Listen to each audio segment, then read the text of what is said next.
Hello and welcome back to my YouTube channel. আমি পৃথা, আর আজকে আমার 5th ডে নর্থ বেঙ্গল এক্সপ্লোরের। আর আজকে আমি তোমাদের সাথে শেয়ার করব টাইগার হিলের সানরাইজ থেকে গ্লেনিয়ার্সের ফুডের এক্সপিরিয়েন্স।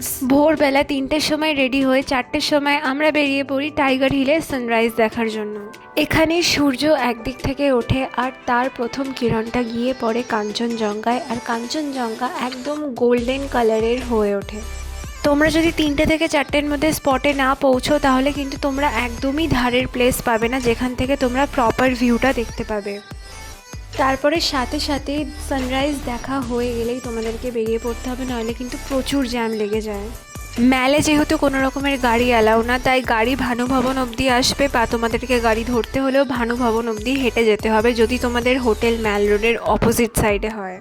তারপর সকালটা রেস্ট নিয়ে তোমরা বিকেলবেলা গ্লেনিয়ার্সে চলে যেতে পারো, বা তোমরা সকালবেলার ব্রেকফাস্টটাও গ্লেনিয়ার্সে করতে পারো এই সুন্দর ভিউ দেখতে দেখতে।